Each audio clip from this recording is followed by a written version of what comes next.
From the Midwest Security Laminate Husker Hawkeye studio, I'm Travis Justice. Dr. Rob Zadiska, my guest again this week. And Dr. Rob, the Huskers are 2-0, but each and every win, people have more concerns. This week, they get to play the Washington Huskies, a team they blew out last regular season, but then lost in the Holiday Bowl to. And now, for a third time in less than a year, these two teams are facing each other. Got the rubber match. And, well, you know, the one thing that loss in the Holiday Bowl does makes this a very interesting game. They win that Holiday Bowl game.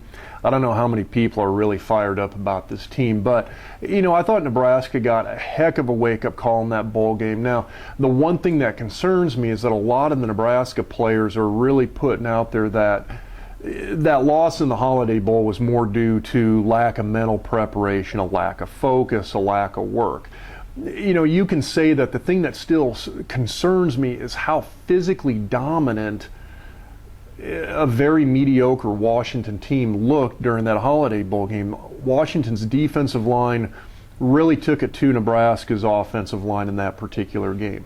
Washington's offense, while, you know, they had some big plays with Locker, and it wasn't necessarily a dominating offensive performance, it was still very solid, and Nebraska's defensive line got pushed around a little bit in that game. The final score, you know, Washington beat Nebraska worse than what that final score showed.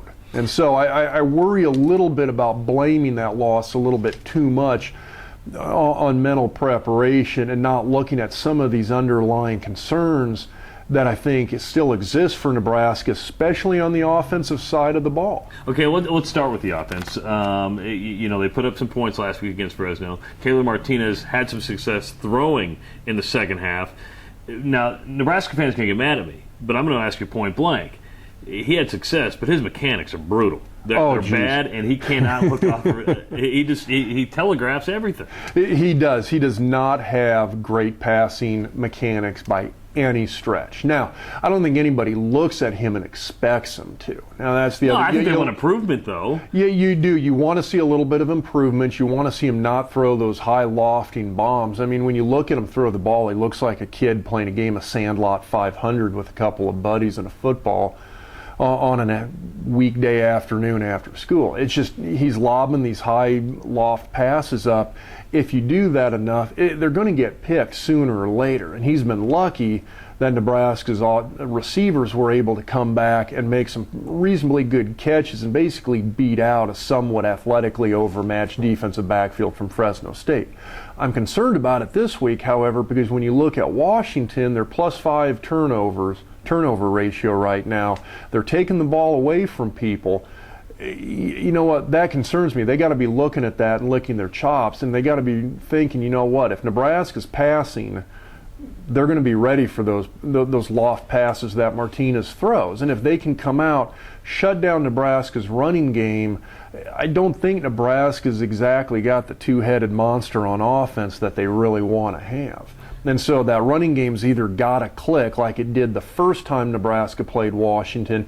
If it doesn't, if Washington can force Nebraska into a one-dimensional offense where that one dimension's trying to pass the ball, it's going to have a lot of problems down in Lincoln for the Cornhuskers this weekend. Defensively, Bo Pelini not happy with his defensive performance against Fresno State, and rightfully so. The Bulldogs looked impressive. Does he have reason to worry going against Washington? I think you do. When you look at Keith Price at quarterback, I mean, he definitely doesn't have Jake Locker's tools athletically per se, but he's probably got a little bit more poise, a little bit more feel for the offense. He's got a little bit more polish, I guess is what I'm trying to say. And I think he's a decent passer. He doesn't have, again, Locker's arm strength, but he's probably a better overall passer within Steve Sarkisian's system than what Locker was. Locker, a little bit more of a classic pro style. At the same time, you got Chris Polk at running back, very solid running back. He put up over 100 yards this last week, and he's a guy who looked pretty good against Nebraska last year. So they've got some definite weapons on offense. In my opinion, they've got at least as much potential to do damage to Nebraska's defense as Fresno State did. You know, back in the early 90s, this was a huge matchup. You like to talk about the A-B-C schedule, and Nebraska started with a C. Fresno was supposed to be the B class. This is the A class. Do you still consider Washington an A class, even though they're coming out of the Pac-10? You know what? They're working back up that or way. Pac-12. I think they're working back up there. I think Sarkisian's a great coach for what they need up there.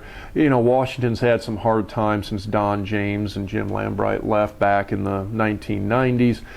But they've got it's like Nebraska. They've got a good infrastructure, and I think give them a few years. I don't know if they're there yet, but you know what? They're going back to the end of last season where Washington rattled off, was it 3 or 4 straight wins, including that bowl game win over Nebraska.